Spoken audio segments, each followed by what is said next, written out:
All right. Hello, everyone, and welcome after so long, but I could still do it because I still have my notes. Welcome to what's going to be the Metaphor Refantazio verdict. I'm SNP1K's. I got done with this game a couple months ago. I wrote some notes down. I just never really had the time, got around to it. It's totally my fault. So what is Metaphor Refantazio? Metaphor Refantazio is a role-playing game. You play as a character, you are aided and guided by this fairy Gallica, and throughout the game your goal is to constantly do battle with forces that are all contesting and competing against each other for the right to rule over the kingdom.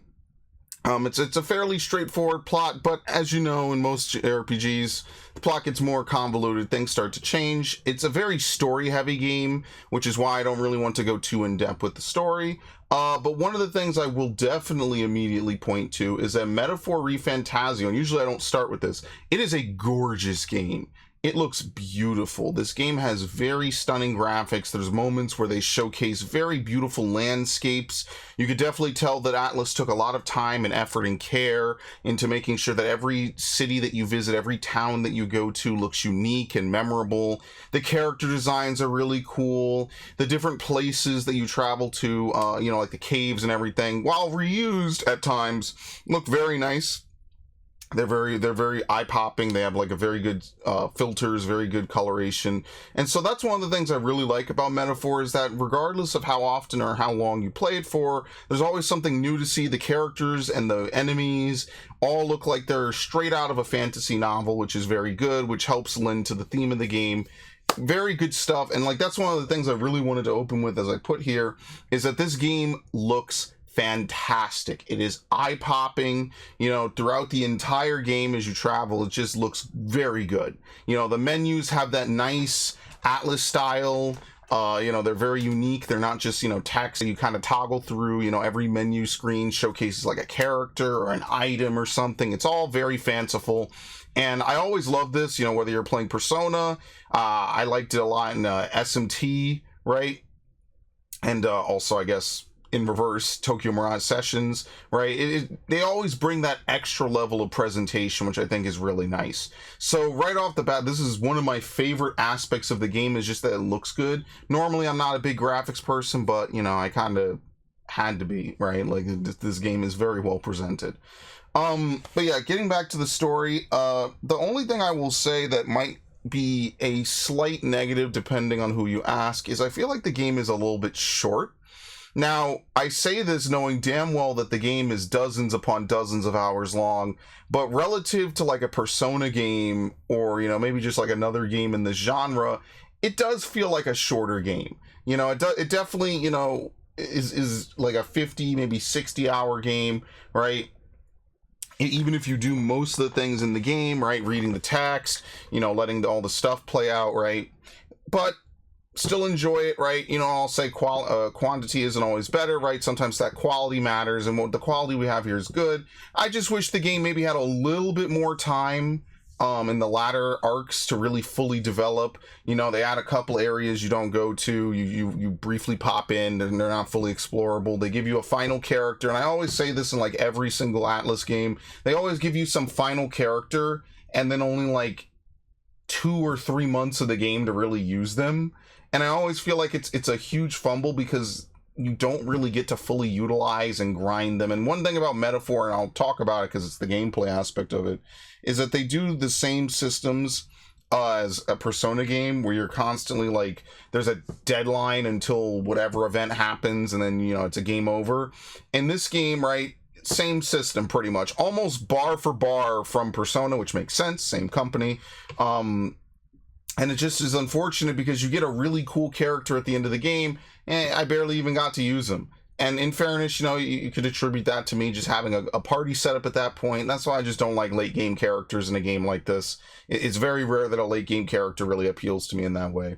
However, what I will say about the story is that while it has a couple formulaic twists and things, I did like some of the other more surprising aspects of it. I did like the fact that your character constantly develops. Your character is voiced, not all the time, but enough that it felt really cool, right? Usually in a game like this, your character is almost entirely silent, right? It took me back to when I was playing Three Houses, which is a game that I ended up playing a lot, and I really did enjoy playing Three Houses because it was such a well done, well fleshed out game.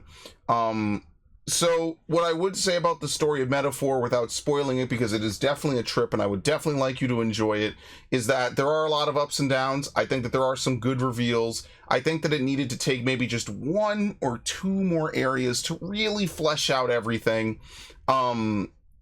But outside of that, I think it's really well done the way it is, right? They could have added on like another month or 2. I think as a Persona style game, the game ends on like, was it late October? I wish if it had gone to that actual end of the year, it really would have worked out, I think, a little bit better.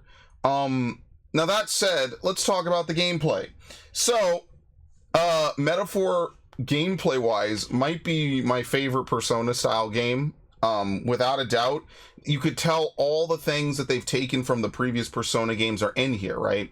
So, for example, biggest one right off the bat, if the party leader gets down, the game is not over, right? If the main character dies in combat, the game does not immediately end. You can revive them. They're treated just like any other party member. Much better system. I always hated that because sometimes you'll play Persona, right? And your character, the main character, will get downed. Congratulations, the game is over. There's nothing else you can do, right? You could get hit by an instant kill move. Congratulations, just bad luck, bad RNG, right? Okay, well, so you'll get charmed or something, or someone will hit you really hard. That's it. This game dodges that. I prefer that in these games. That's the number one thing I never really liked a lot about Persona. And Tokyo Mirage also does this as well, where if the main character gets down, I think you could do it in Tokyo Mirage. I'm pretty sure you can. It's been a long time since I played it. Can't really remember, actually, so maybe I shouldn't have brought that up. But I do like that. They treat it equally. The other thing I like is that this game has a good amount of customization. As you progress through the game, your characters unlock archetypes, right? Archetypes are just simply jobs, right? Your classes, right? So characters, every character has an archetype that corresponds to them. And as you level them up, as you fight and gain experience, you gain what's called magla, which is, basically like experience points. So these are job points, rather. You have experience points, you level up, you gain stats, whatever. But you also have job points that you could use to unlock new classes if you have the prerequisite classes already leveled up to high enough of a level, right? When you hit a max level on a class, you gain bonus stats, right? You can max out the class and it becomes your typical style, like Final Fantasy Tactics style. Here's a job, level the job up to max, you get the job's perks and benefits and all sorts of stuff. All right? And that's something I really like. I like it in games where you have a party of people. Maybe they have a couple of different leanings, right? Maybe one character's more melee oriented, another character's more spellcaster. But I like that you could really diversify your roster. You could have characters, toggle into different roles that maybe normally you wouldn't have them in. I do enjoy that, and I do like that a lot.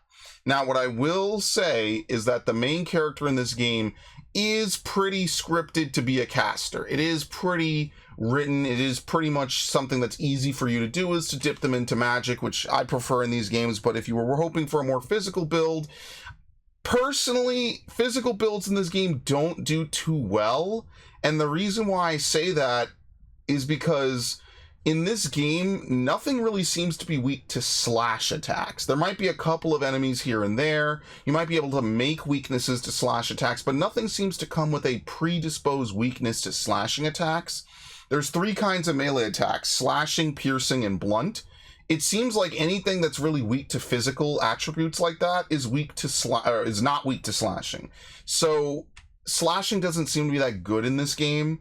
Now, there are characters that deal slashing damage. However, they're pretty strong, or they have good stats or stuff like that. You know how it works. Also, to compound that, I guess, to kind of make it not as bad, it doesn't really seem like stats play that big of a role. And the reason I say this is because I hit 99 in Magic, and I didn't really feel like I was dealing in another game, 99 in a stat would probably be like game changing. It didn't really feel that way in this game. Even towards the latter end, when some bosses I felt like I was one-shotting, even at the end of the game, I was just going right through them. I didn't really enjoy it to the same degree, or didn't really experience that same, yeah, I feel like I'm a 99. So I guess my opinion is that stats don't really matter too much. If you want to diversify your build or whatever, I think that that's fine, but stats don't really matter too much in this game. So regardless of what you pick, you'll be in a good spot. Now, the biggest critique of the game that I have is that, and this is completely spoiler free, the final boss of this game, right? The final boss gauntlet, and this is what pissed me off to no end when I actually finished the game. The final boss gauntlet of this game, quite literally, is like an hour of 4 boss fights and a lot of story. Now, that's not normally something that's outlandish in an RPG like this, right? 4 bosses across in an hour is typical. The problem is that once you start, you can't back out, you can't leave, you can't save, right? So when you get to the final boss actually is like, is a 2-phase boss fight. Both phases are very lethal, very deadly. They even have mechanics and things like that, where you have to have certain party members out or away or swapped out or things like that. But what I really, really dislike about this final boss is that when the 3rd phase, right, the final phase of the fight happens, where the final phase is below, I think, 20% HP, the boss gets to move 8 times. It basically nullifies everything you do. Now, everything else in the game to this point felt fair. I never felt like I had to grind in this game to keep up, right? This is not a game where grinding felt necessary. And even with the lack of grinding I had, I was in like the mid to high 60s, right? Whatever. You know, and throughout the game, bosses have been significantly higher level, but that never really felt like a problem. It felt like they were appropriately leveled to me. This game has really bad balancing for the final boss. It's just really bad. They want you to grind. And in fact, even though it's a Persona game where there's a schedule and, you know, you get to the final day and then you do the final dungeon, you beat the final boss, they let you grind infinitely in the final area, which I surmise is probably because they knew that people might get stuck here. So they wanted to make sure that there was at least some feasible way for you to go back and grind and grind and grind, which is a slow process until you can insta-kill enemies in the overworld. Game is not very balanced at the end. And then it sucks too, because it's like the final portion of the final boss is just this insane difficulty hurdle that you just can't surmount. I was unable to do it after about 4 hours of attempts, so I just turned the difficulty down. I could go back and grind it, but you know, when it feels like the only reason I didn't win is because I didn't grind it, it's kind of demoralizing.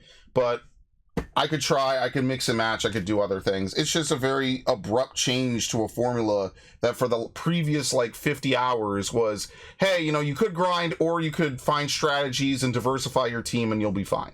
Didn't really understand it much. Even the first 2 phases of the final boss and the interlude cutscene boss didn't have that same level of difficulty, which is why it really is a head scratcher to me that, like, not even the final phase, but the last 25% of the final boss, they wanted to have this. It didn't really make much sense to me. I didn't really understand that.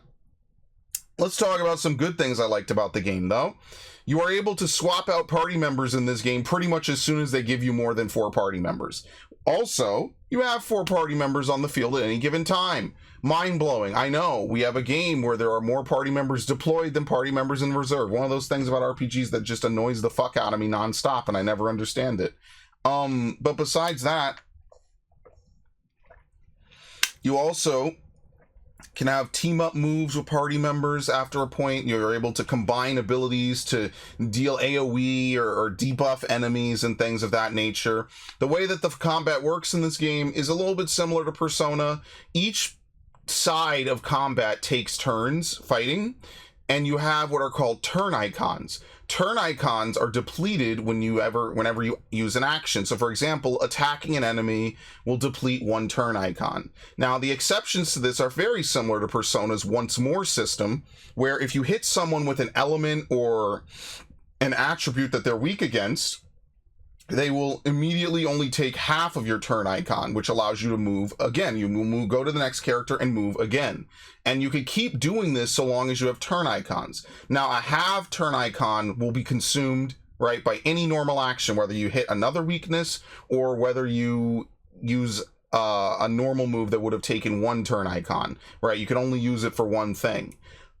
On the flip side, if an enemy absorbs or nullifies an attack, it can deplete your entire turn instantly. And this works both ways. So for example, if an enemy hits you with an element you absorb, you take their turn. Now, obviously, bosses, even though they're, maybe one single enemy, they get to move maybe 2-3 times a turn. This is why the final boss gets very annoying, because he has an ability that triggers that allows him to move up to 8 times a turn, depending on if he hits weaknesses, and you will have weaknesses. Likewise, you can do the same. That's where all the tactics comes in. If you use a team-up move with your friends, you can use up to 2. I think some even take 3, which is how powerful they are. They could be very tide-turning in combat. You could also lose turn icons due to status ailments. If a party member that would move is able to move, and they're petrified, you could lose a turn icon. That's where the majority of the gameplay comes from, is managing turn icons, doing your best to position yourself in a good position where you could take advantage of as many as you can, while also not losing turn icons at all, effectively, right? So that's part of the in-combat gameplay of this game. Like Persona, you could have archetypes, you could teach them different abilities, you could have archetypes inherit other abilities from previous archetypes that you've leveled up, so you could start to diversify and mix and match as you level up the different archetypes, and especially, and this ties into the out-of-combat gameplay, you raise your social links, right? You could raise the ability for people to be your friend, right? This is part of the side content of the game. As you do side stories with people, you can level them up, right? You can increase and improve them. Unlike Persona, which is typically a longer game where people have 10 levels, in this game they have 8. And usually what happens is that every couple of levels you gain like maybe a new inheritance slot for that archetype lineage, right? Every archetype is part of a lineage, and which is just like the way they level up. You go from basic to medium to advanced archetypes. Some lineages are only 2 steps with a basic and an advanced, and you can level that up. You can gain more inheritance slots, so anyone that wants to use that role can gain more from other roles. It kind of is a system that feeds back on itself. So for example, I could come in with a warrior and have some mage skills on, and the more I level up the warrior archetype line, which is from one of your party members, Stroll, you are able to add more and more skills from other archetype roles that you've leveled up. Now, what this game does with archetype leveling that I really, really like is that if you have an archetype that you're really good with and you've really maxed out, you continue to gain experience even when an archetype is at max level, which allows you to then get an item. Once you fill up that bar, you get an item. Think of it like your rare candies in Pokemon. You could then use these items to level up your archetypes even further, the ones that aren't fully maxed out. So you aren't penalized for playing an archetype that's already maxed out, especially in a game where you're not able to grind freely, right? Because everything takes time. So the social links are the core side content of the game. There's quests as well that you could do that sometimes tie into them, right? But generally these are 2 different systems. Social links are improving your party members, usually something to do with their core story. As they get introduced, they'll have something new to do. So for example, one of your party members is trying to figure out what to do with his kingdom, right? His county. He was a lord and now he's trying to figure out like, hey, well, how do I rebuild it, do what's right for my people? Another one is about religion. This game has very, very good and interesting plot lines that all kind of tie together, which I really like. A lot of the characters are not in your party, right? Typical Persona, they're just kind of people who you help. These confidants will help you throughout the game. And they also really come to support you in the main story, which is cool, right? They all believe in you, right? You begin to show them the wrong or the error of their ways and things like that. And I actually really do enjoy that. Outside of that, like I said, this game takes place on a schedule basis. As you play throughout the game, you have certain deadlines, but in between those deadlines, similar to Persona, you're free to run around, the capital city or wherever you are. You're free to talk to people. There's shops as usual. Shops have days where they sell things on the cheap, right?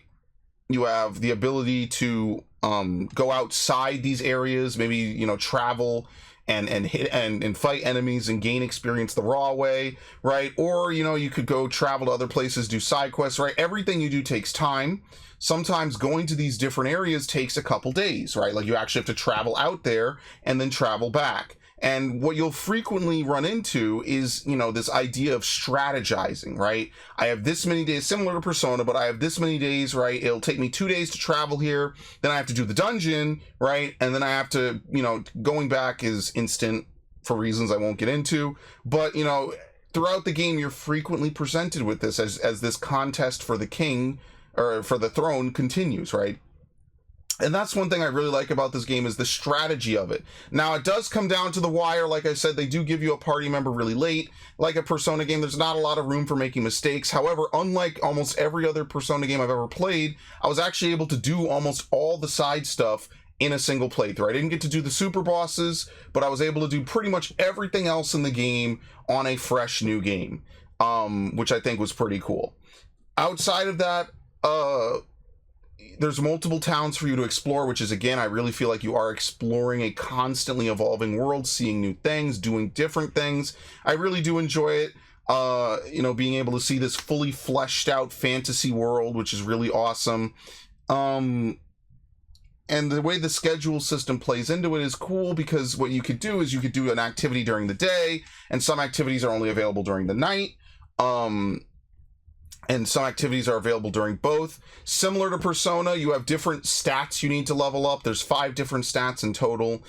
You could raise it by reading books, by doing certain actions, giving certain answers, things like that, attempting different things. And in a very similar way, the more and more that you level up a stat, you know, the greater speech options are available to you, right? And this continues throughout the game, where there's certain social links or things that you cannot attempt unless your stats are so high. So, like, for example, bravery, right? You need to prove to someone that you're brave enough to take something, or knowledgeable, or you have enough empathy, or things like that. It's just a checklist to make sure you're engaging with these systems, but it's cool nonetheless, because it all feeds back into itself by giving you more opportunities to grow and level and unlock new things. And that's pretty much what I would say about Metaphor, is that it's a constant growth. It's a constant cycling of different aspects of the game. So at some points, you know, you're going out, you're doing side quests, you come back, the side quests allow you to level up, gain more stats.